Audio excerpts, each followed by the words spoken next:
Now we're going to look at trying to find information given a table of values. You have done tables of values multiple times. You would have done it last year in the grade 10 course and so forth. But in this particular instance, we're going to use our table of values that's going to show the results of rolling a dice. So one dice that has 6 sides on it, we're going to roll it multiple times. Okay, so this is what we call our table of values, or what I'm going to call our TOV, or table of values. Okay. Now, first thing that we need to recognize is what is the result and what is the frequency? What do these two columns mean? Okay, so the result, this piece right here, the result is all of the possible answers. Okay, so so if you're rolling a 6-sided dice, okay, it's possible to roll a 1, or it's possible to roll a 2, or a 3, or a 4, or a 5, or a 6.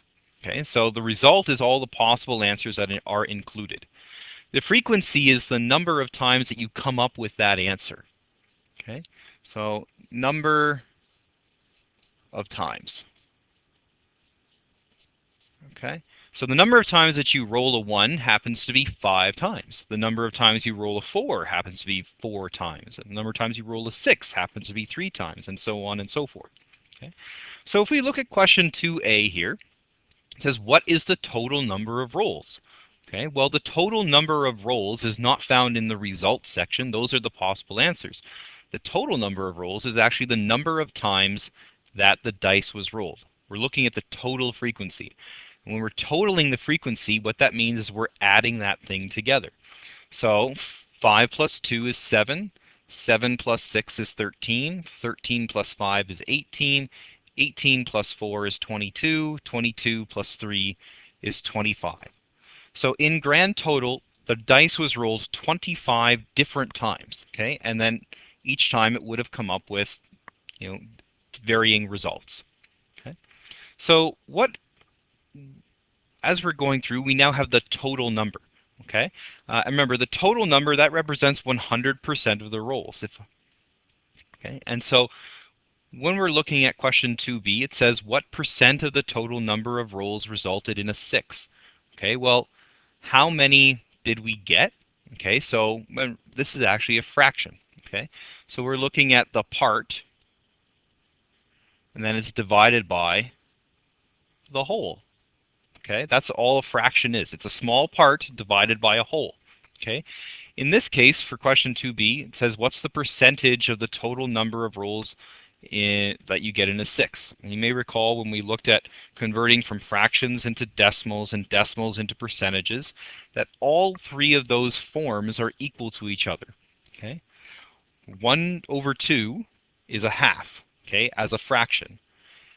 0.5 as a decimal is the same thing. They are equal to 1/2. And 50% is equal to 0.5, and it's also equal to 1/2. So they're the same thing. So we know that the whole, the total number of rolls, is actually 25. Okay, because there are 25 total rolls of the dice that happened in this particular experiment. Okay. Now we want to know is how many rolls resulted in a 6. Well, the result is 6, and we got 3 rolls that ended up landing on a 6. So 3 over 25, that's the part. That's our frequency, and that's going to be 3 over 25, and that's going to let us know the number of times that we rolled a 6 out of the total number of rolls. Okay, so we need to figure out ultimately the percentage. Okay, so if we're looking for the percent, we actually have to take this fraction, convert it into a decimal, and then from a decimal, convert it into a percentage. So we're going to actually convert this into a decimal, okay? And just like we had done in an earlier example, we're going to take 3 divided by 25. Okay, so 3 divided by 25 is not something I can just quickly do in my head. I need a calculator. So 3 divided by 25 is going to equal 0.12.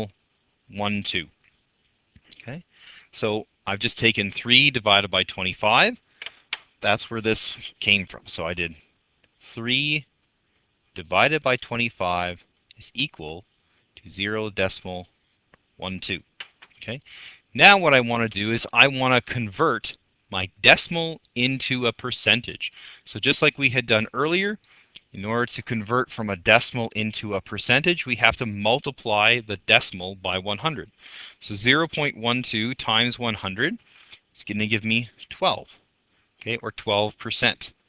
Okay, and so if I multiply 0.12 and I multiply that by 100, that's going to equal 12%. Okay, that's where that piece is coming from. Okay, so let's take a look here at question C. It says, what fraction of the total number of rolls resulted in an odd number? Okay, so there's a couple pieces of information that we can pull out of this. First off, it says, what's the total number of rolls? Well, we know that the total number of rolls is 25 from our table. Okay. The next thing, though, that it's asking is, what's the total number of odd numbers? Okay. Well, odd numbers rolls. Okay. Odd numbers are numbers that are not divisible by 2. So in this instance, the odd numbers are 1, 3, and 5. Okay. So what's the frequency of rolling those numbers? Well, I rolled a 1 5 times. I rolled a 3 6 times, and I rolled a 5 4 times. So I actually have to add up 5 plus 6 plus 4. Okay. So I'm just very quickly going to add up 5 plus 6 plus 4. Okay, so 5 plus 6 plus 4, those numbers total to 15. Okay, so I get 15 out of 25 rolls results in an odd number. Now, common math convention is that you always want to write your fractions in lowest terms. So if I look at 15 and 25, they both end in a 5. So that means that they have to be divisible by 5. So I'm going to divide both of them, both numbers, by 5. I'm going to divide 15 by 5, and I'm going to divide 25 by 5. Okay, so I'm going to divide both of these numbers by 5, and that's going to result in getting the lowest terms. Okay, so 15 divided by 5 is 3, and 25 divided by 5 is 5. Okay, so in lowest terms, that fraction of odd numbers ends up being 3/5 or 3 over 5. Okay. Question D here says, for the number of rolls that resulted in an odd number, what percentage resulted in a 3? Okay, so the number of rolls that resulted in an odd number, well, now we have a new total that we're looking at. Our new total now is actually 15. Of all of the rolls, only 15 of those rolls resulted in an odd number. Okay, so we're only looking at the odd numbers, so the total number of odd numbers rolled, and we've already determined that that was 15 pieces. It says for the total number of rolls that resulted in an odd number, it says what's the percentage that resulted in a 3? So if we go back to our table of values here, we notice that 3 was rolled 6 times. Okay, so because 3 was rolled 6 times, we end up having 6 out of 15 odd rolls resulted in a 3. Okay, now we want to convert this into a percent. Okay, and we talked about how to convert from a fraction into a percent. So we need to go from a fraction to a decimal and then into a percent, just like we did in part B up above. Okay, so part B right there. Okay, so we're going to follow the same process. In this case, we want to figure out, well, what number we don't even need to put this into lowest terms, because we're going to take 6 divided by 15 to give ourselves the decimal. Okay, so 6 divided by 15 is equal to 0.4. And then if we want to convert from the decimal into a percentage, we have to multiply that decimal by 100.